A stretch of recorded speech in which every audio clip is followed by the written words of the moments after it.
하나님의 말씀에 맞추어서 살아가면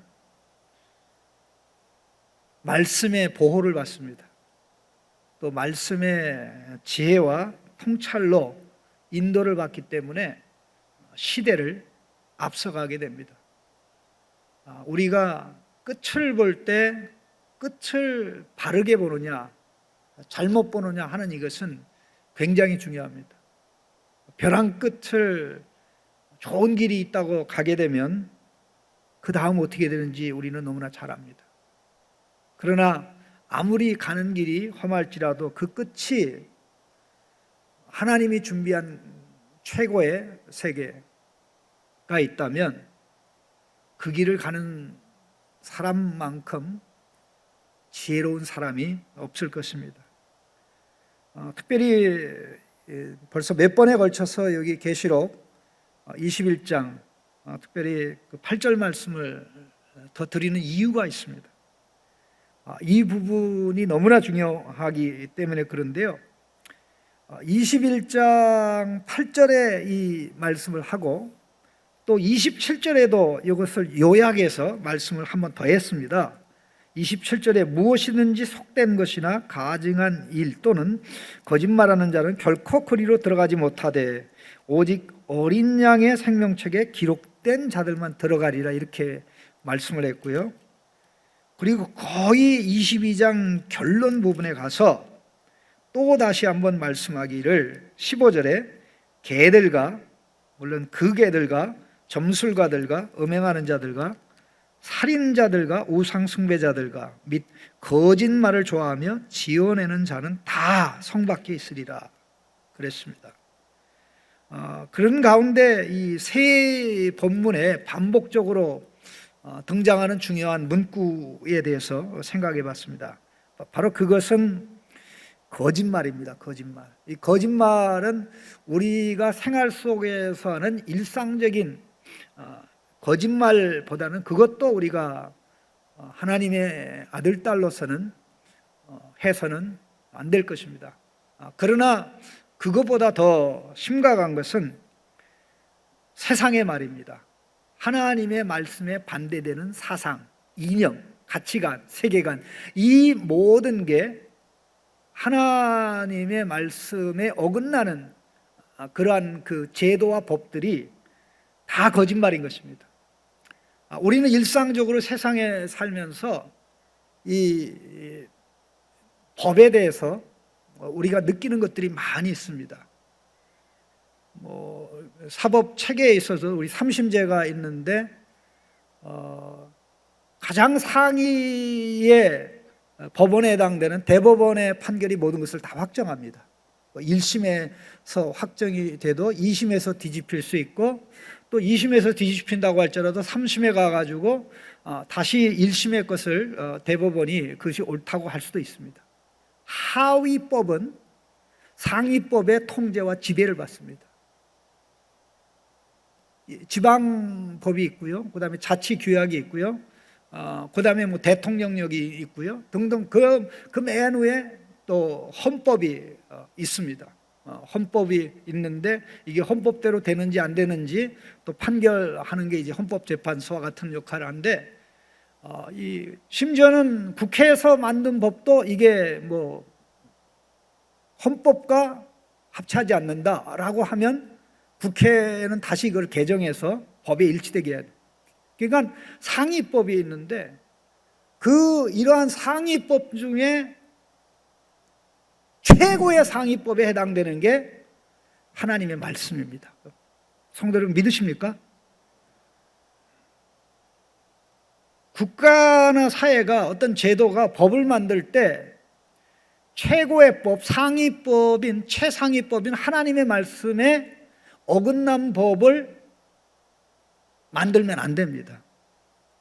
만들 때 그 법이 하나님 말씀에 충돌되는 것을 알면서도 순종하고 따라가면, 왜냐하면 그들이 권력과 세력을 가지고 있기 때문에 따라가지 않으면 경제생활을 못하게 되고, 또 따라가지 않으면 불이익을 당하는, 짐승이 들이받고 또 사람들에게 몰매당하는 일이 발생하기 때문에 따라갈 수 있게 되는데, 그렇게 되면 결국 최상위법인 하나님의 말씀을 위반하는 것이 되기 때문에 우리는 그들의 죄에 동참하는 것이 됩니다. 그래서 우리는 언제든지 하나님에게 순종하고 복종하기 위해서 국가나 사회나 어떤 공동체가 하나님의 말씀에 어긋난 것을 국가가 요구한다고 해서 따라가게 되면 하나님 외의 국가를 혹은 하나님 외의 제도를 두는 것입니다. 바로 그게 바벨론이라는 나라고 짐승이 지배하는 결국 사탄의 나라죠. 그 사상을 받아들이고 사는 사람들 뿐만 아니라 더 나아가서 그러한 사상을 만들어가는 사람들 있잖아요. 그걸 제도화하고 법제화하고 그것을 언론을 통해서 계속 선전하는 이러한 사람들이야말로 거짓말을 생산해내는 자들입니다. 이런 자들을 돕고 보살피고 지지하고 경제적으로 재정적으로 후원하는 이러한 모든 세력들은 다 짐승의 나라에 속한 자들이기 때문에 우리 기독교인들이 그런 사상을 받아들이고 살아간다 하면 그 미래는 확실하게 말씀드릴 수 있는 것은 그들의 미래는 새하늘과 새 땅이 아닙니다. 그것만은 명확하게 말씀드릴 수 있고요. 그리고 오늘 제가 말씀드리고자 하는 것은 계속해서 말씀드리겠어요. 계시록은 성경 전체를 종합하는 거라고 그랬습니다.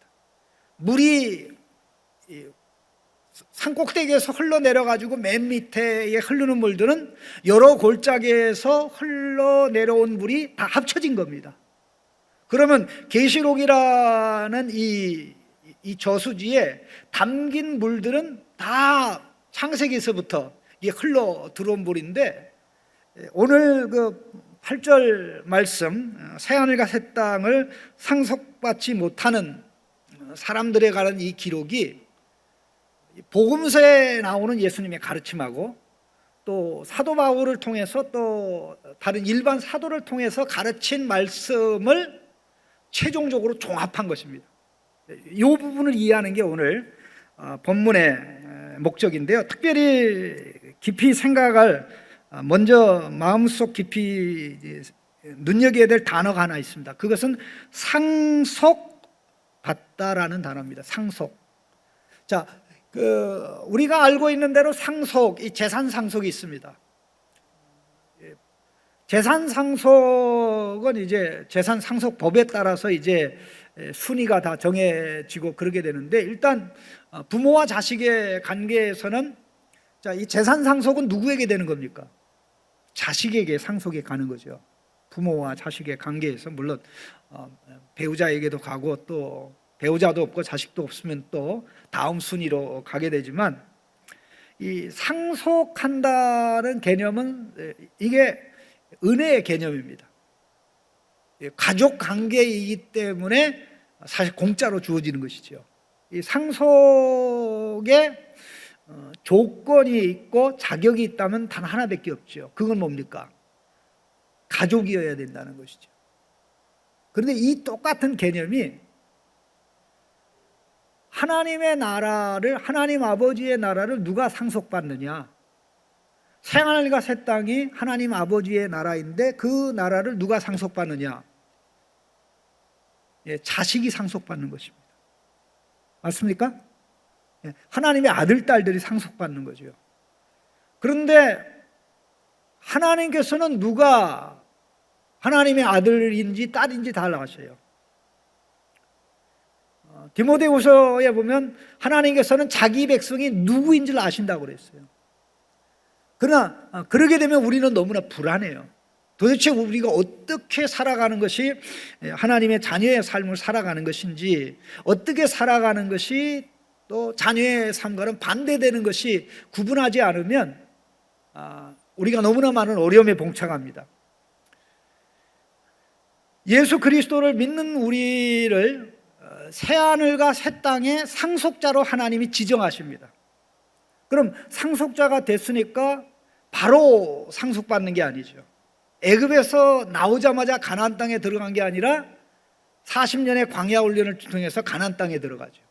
그럼 가나안 땅에 들어가는 것이 그들이 애굽에서 나온 목적이지만 가나안 땅에 들어가서 가나안을 상속받고 하나님의 복을 누리기 위해서는 광야 훈련이 필요했던 것처럼 하나님의 아들로 딸로 중생에서 상속자로 세움받은 우리가 상속을 받을 준비를 하는 게 예수님이 오실 때까지 신자의 삶입니다. 아들, 딸의 삶입니다. 그래서 기억을 할 게 상속은 무조건 은혜다. 자식에게 주어지는 것이다. 그런데 누가 자식인지 아닌지는 하나님이 아들, 딸에게 요구하는 삶을 살아가는가 살아가지 않는가를 확인하는 것이 너무나 중요하다는 사실을 우리가 다시 한번 확인했으면 합니다. 그래서 먼저는 간단하게 예수님께서 말씀하시는 부분을 좀 몇 군데를 보기를 원하는데요. 자, 마태복음 5장 5절입니다. 마태복음 5장 화면 준비됐는데요. 산상수훈 내용 중 우리 같이 읽겠습니다. 온유한 자는 복이 있나니 그들이 땅을 기업으로 받을 것이며, 여기 땅을 기업으로 받는다. 이 땅이라는 단어는 그냥 땅이 아니라 새 땅입니다. 그 땅입니다. 새롭게 예수님이 재림할 때 새롭게 되는 새 하늘과 짝이 되는 새 땅입니다. 그 땅을 상속받는다는 거예요. 상속. 그게 하나님 나라의 최종적인 복입니다. 여기 상속받는다, 은혜로 주어진다. 그들이 누구냐? 하나님 나라를 선물로 받은 상속자로 지정된 하나님의 아들, 딸들이죠. 예수님이 이 비슷한 말씀을 마태복음 19장 29절에서 말씀하셨습니다. 마태복음 19장 29절 같이 보겠습니다. 같이 읽겠습니다. 또 내 이름을 위하여 집이나 형제나 자매나 부모나 자식이나 전토를 벌인 자마다 여러 배를 받고 또 영생을 상속하리라. 여기는 영생을 상속한다고 되어 있습니다. 이 새하늘과 새 땅은 영생의 땅입니다. 새하늘과 새 땅은 영생의 땅이기 때문에 선악과가 없어요. 생명의 열매만 있습니다. 또 생명수만 있습니다. 죽음과 관련된 것이 하나도 없어요. 눈물도, 왜? 생명의 땅이니까. 생명이 절정에 도달한 것이니까 거기에서부터 계속 큰 생명으로 나가는데, 예수님이 그랬어요. 내 이름을 위하여 집이나 형제나 자매나 부모나 자식이나 전토를 벌인 자마다. 자, 그러면 이러한 자들은 제자로 살아가는 자들입니까? 대충 살아가는 자입니까? 제자로 살아가는 자죠. 하나님 나라가 그들의 삶의 중심에, 마음의 중심에 있는 자죠. 우리가 잘 알고 있는 말씀 가운데 또 예수님이 하신 말씀이 있는데요. 양과 염소의 비유에 중에 마태복음 25장 34절입니다. 25장 34절 같이 읽겠습니다. 그때에 임금이 그 오른편에 있는 자들에게 이르시되 내 아버지께 복 받을 자들이여, 나와 창세로부터 너희를 위하여 예비된 나라를 상속받으라. 예. 여기 너희를 위해 준비된 나라를, 그 나라입니다. 너희를 위해 준비된 그 나라, 이 나라야말로 예수님이 재림 때 우리가 상속받을 새하늘과 새 땅입니다. 그런데 이 땅을 상속받는 자들이 왼쪽에 있는 자입니까? 오른쪽에 있는 자입니까? 그럼 오른쪽에 있는 자하고 왼쪽에 있는 자의 차이는 뭡니까? 오른쪽에 있는 자들은 하나님의 자녀로 산 자들이에요. 왼쪽에 있는 염소로 분류된 자들은 자기 멋대로 산 자들이에요. 그럼 하나님의 자녀로 산 것을 어떻게 보여줬느냐? 도움을 필요하는 자에게 그때 도움을 주는 자로 살아간 게 하나님의 자녀들이죠. 네? 목마른 자에게 뭐 그냥 1년치 물을 공급한 거 아닙니다. 예? 헐벗은 자에게 그냥 뭐 사치품 옷을 사준 게 아닙니다. 언제든지 하나님이 우리에게 요구하는 것은 우리가 할 수 있는 것을 요구합니다. 그 순간에 딱 줘야 도움이 되는 거죠. 그런 것을 하나님의 마음을 가지고 자녀로서 했느냐? 그러니까는 이게 너무나 작은 것이기 때문에 이것을 한 오른편에 있는 사람들은 기억을 합니까? 기억을 못 합니까? 기억을 못 해요. 왜? 너무 그게 일상화됐기 때문에. 중요한 거는 자녀로 살아가는 자들은 하나님의 성품, 하나님에게 받은 사랑을 사람들이 표현하죠. 하나님에게 내가 이따만 사랑을 받았다면 우리가 표현하는 이 작은 거죠. 예? 큰 것 받고 작은 거라고, 큰 것 받고 작은 거라고. 그때 뭐 그 상황에 따라 달리겠습니다만은 결국 그런 자들이 마지막 날에 새하늘과 새 땅을 상속받게 되는 것이고, 바로 그렇게 살아가는 것이 그 나라에 들어가는 훈련인 것입니다. 자, 이제 바울, 뭐 그 외에도 많은 말씀이 있지만 바울 서신을 통해서 몇 구절을 좀 보겠습니다. 고린도후서 6장 9절에서 10절입니다. 고린도, PPT 화면이 준비됐습니다. 고린도전서 6장 9절부터 10절에 화면, 우리 같이 읽겠습니다. 불의한 자가 하나님의 나라를 유업으로 받지 못할 줄을 알지 못하느냐? 미혹을 받지 말라. 음행하는 자나 우상 숭배하는 자나 간음하는 자나 탐색하는 자나 남색하는 자나 도적이나 탐욕을 부리는 자나 술 취하는 자나 모욕하는 자나 속여 빼앗는 자들은 하나님의 나라를 유업으로 받지 못하리라. 자, 두 번에 걸쳐서 시작하는 부분하고요, 끝나는 부분에 하나님의 나라를 유업으로 받지 못한다. 이거 하나님의 나라를 상속받지 못한다, 그런 말입니다. 이거는 지금 이름을 얘기하는 것이 아니라 최종적으로 성취될 새하늘과 새 땅, 그 나라를 얘기합니다. 그러니까 믿는다고 하면서 이런 카테고리에 들어가는 삶을 계속해서 살고 회개할 생각을 안 하면 그 나라하고는 관계가 없다, 그런 얘기입니다. 여기서만 진행되는 게 아니고요, 우리 로마서 1장을 보겠습니다. 화면 준비됐습니다. 로마서 1장 28절에서 32절까지인데요 금방 우리가 이해할 수 있습니다. 같이 읽겠습니다.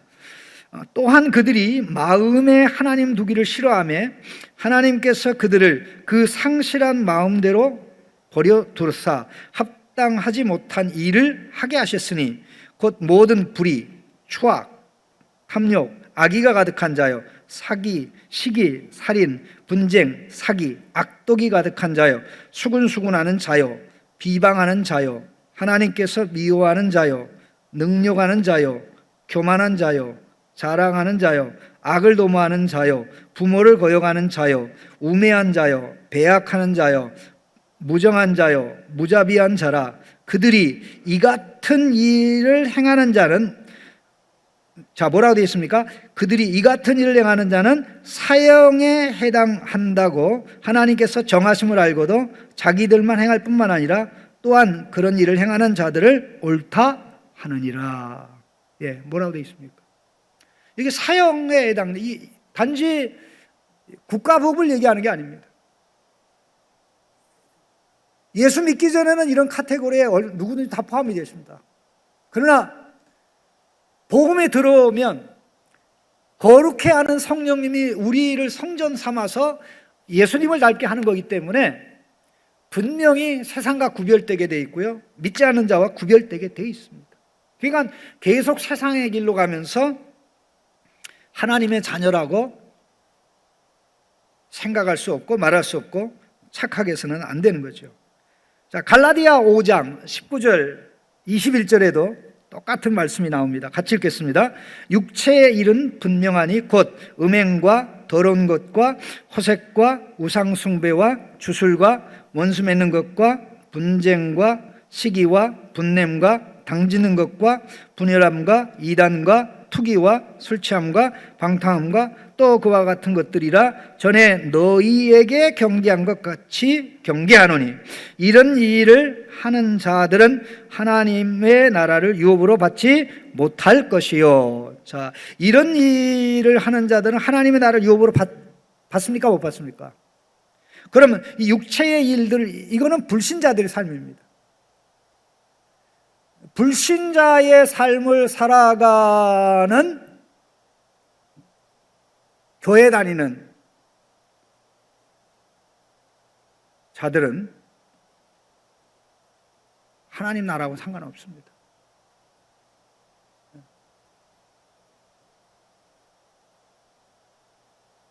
교회에 와서만 하나님 자녀인 척하고 삶의 현장에서는 내 마음이 원하는 대로 육신의 욕망, 제 욕망이 시키는 대로 살아가는 자가 아니라 사도 바울은 아주 분명히 했습니다. 하나님의 자녀들은 그들 속에 성령이 계시는데 성령께서 그들로 하여금 하나님의 자녀로 살게 도우신다 그랬습니다. 성령님은 우리가 자녀인 것을 증명하고 하나님의 자녀로 살도록 도와주십니다. 자녀로 살도록 죄를 버리게 하시고 예수님의 의를 취하도록, 예수님이 기뻐하는 모습을 가지도록 역사하시는 거죠. 언제든지 성령이 이끄는 대로 가면 더러운 곳을 떠나고 깨끗한 쪽으로 갑니다. 왜? 거룩해 하는 성령이고 거룩한 성령이기 때문에 그렇습니다. 자, 에베소서 5장 4절 6절 7절까지 우리 같이 보겠습니다. 자, 누추함과 어리석은 말이나 희롱의 말이 마땅치 아니하니 오히려 감사하는 말을 하라. 오히려 감사하는 말을 하라. 너희도 정녕 이것을 알거니와 음행하는 자나 더러운 자나 탐하는 자 곧 우상 숭배하는 자는 다 그리스도와 하나님의 나라에서 기업을 얻지 못하리니 누구든지 헛된 말로 너희를 속이지 못하게 하라. 이로 말미암아 하나님의 진노가 불순종의 아들들에게 임하나니 그러므로 그들과 함께하는 자가 되지 말라. 자, 이러한 자들은 다 그리스도와 하나님의 나라에서 기업을, 이게 새하늘과 새 땅에 들어가서 기업, 각자에게 해당된 역할이 있습니다. 들어가지 못한다는 거예요. 그런데 일부 사람들이 그렇지 않다고 얘기한다는 것입니다. 누구든지 헛된 말로 너희를 속이지 못하게 하라. 아무렇게나 살아도 괜찮다. 예수 믿는 첫날 구원이 확정되기 때문에 아무렇게나 살아도 괜찮다. 이게 완전히 우리를 죽이는 거짓말입니다. 성경 어디에도 그런 내용이 없습니다. 자녀는 자녀로 살아야 됩니다. 하나님의 자녀는 하나님의 자녀 살고, 우리의 마귀의 자식이었는데 하나님의 자식으로 만든 사건이 중생이고, 그래서 방향이 하나님 자녀의 삶을 사는 방향으로 바뀌고, 우리 혼자 그렇게 살지 못하니까 성령님을 보내셔서 성령님이 이끌어가는 대로 가는 겁니다. 아이들이 여행할 때 길을 알고 가는 게 아닙니다. 부모가 가니까 따라가면 돼요. 길 걱정 하나 안 해도 돼요. 길은 부모가 찾고 인도하고 다 합니다. 그렇듯이 우리가 성령이 이끌어가는 대로 살아갈 때 결국 새하늘과 새 땅에 맞는 자로 서게 되는 것입니다. 자, 골로새서 3장 5절에서 8절도 똑같은 말씀이 나와 있습니다. 우리 같이 읽겠습니다. 그러므로 땅에 있는 지체를 죽이라. 곧 음란과 부정과 사욕과 악한 정욕과 탐욕이니 탐심은 우상숭배니라. 이것들로 말미암아 하나님의 진노가 임하느니라. 너희도 전에 그 가운데서 살 때는 그 가운데서 행하였으나 이제는 너희가 이 모든 것을 벗어버리라. 곧 분함과 노여움과 악의와 비방과 너희 입에 부끄러운 말이라. 자, 이렇게 불신자의 삶을 살아가는 자는 하나님의 진노의 대상이기 때문에 진노의 대상이 되는 자가 마지막 심판날에 진노를 받지 않고 영원한 사랑의 대상이 되어 새하늘과 새 땅에 들어간다 하는 이것은 있을 수 없는 것이죠. 자, 데살로니가전서 4장 3절에서 8절까지의 내용입니다. 우리 같이 읽겠습니다. 하나님의 뜻은 이것이니 너희의 거룩함이라. 각각 거룩함과 존귀함으로 자기 안에 대할 줄 알고 하나님을 모르는 이방인과 같이 세격을 따르지 말고 이 일에 분수를 넘어서 형제를 해하지 말라. 이는 우리가 너희에게 미리 말하고 증언한 것 같이 이 모든 일에 주께서 신원하여 주심이라. 하나님이 우리를 부르심은 부정하게 하심이 아니요 거룩하게 하심이니 그러므로 저버리는 자는 사람을 저버림이 아니요 너희에게 그의 성령을 주신 하나님을 저버림이라. 자, 하나님이 우리를 부르신 목적이 부정함입니까? 거룩함입니까? 거룩함이죠. 이 거룩함은 어디에서 나타나요? 가정에서 나타나는 거죠. 이 부정함과 관련해서 이 육체적인 간음이 있고 영적인 간음이 있습니다. 항상 이 영적인 간음에서 육체적인 간음이 나옵니다. 영적인 간음이라는 것은 하나님이 아니라 하나님이 주신 것을 하나님처럼 섬기는 것이죠. 그러나 그런 죄에 빠져 있으면 결과적으로 이제 가정이 무너지고 윤리가 무너지고 다 연결되어 나가는 그런 것인데, 성령님은 바로 이런 것을 해결하기 위해서 우리 안에서 거룩하게 하는 일을 하시고 이 길로 가는 자가 결국 새하늘과 새 땅을 상속받게 되는 것입니다. 자, 약간 다른 표현이지만 디도서 2장 11절 14절입니다. 2장 11절 14절 같이 읽겠습니다. 모든 사람에게 구원을 주시는 하나님의 은혜가 나타나 우리를 양육하시되 경건하지 않은 것과 이 세상 정욕을 다 버리고 신중함과 의로움과 경건함으로 이 세상에 살고 복스러운 소망과 우리의 크신 하나님 구주 예수 그리스도의 영광이 나타나심을 기다리게 하셨으니 그가 우리를 대신하여 자신을 주심은 모든 불법에서 우리를 속량하시고 우리를 깨끗하게 하사 선한 일을 열심히 하는 자기 백성이 되게 하려 하심이라. 예, 어떻습니까? 이 세상 정욕의 노 거룩한 신중함, 의로움, 경건함, 이 모든 것은 하나님 자녀의 행위입니다. 하나님의 아들이 완전한 아들 예수님을 닮은 행위입니다. 이 모습을 가지고 살도록 성령님이 역사하시고 인도하시죠. 바로 이렇게 살아가는 자의 미래가 바로 새하늘과 새 땅입니다. 자, 히브리서 12장을 보겠습니다. 일반 서신에서 한 구절만 보기를 원하는데요. 12장 14절에서 16절입니다. 모든 사람과 더불어 화평함과 거룩함을 따르라. 이것이 없이는 아무도 주를 보지 못하리라. 거룩함이 없다, 화평함이 없다, 거룩함이 없다, 이것이 없이는 아무도 주를 보지 못하리라. 너희는 하나님의 은혜에 이르지 못하는 자가 없도록 하고 또 쓴 뿌리가 나서 괴롭게 하여 많은 사람이 이로 말미암아 더럽게 되지 않게 하며 음행하는 자와 혹 한 그릇 음식을 위하여 장자의 명분을 판 에서와 같이 망령된 자가 없도록 살피라. 예. 자, 이렇게 성경 전체는, 신약 성경은 처음서부터 바울 서신을 걸쳐서 또 히브리서에 이르기까지 사실 계속 다 볼 수 있습니다. 계시록에서 새로운 것을 가르치지는 않습니다.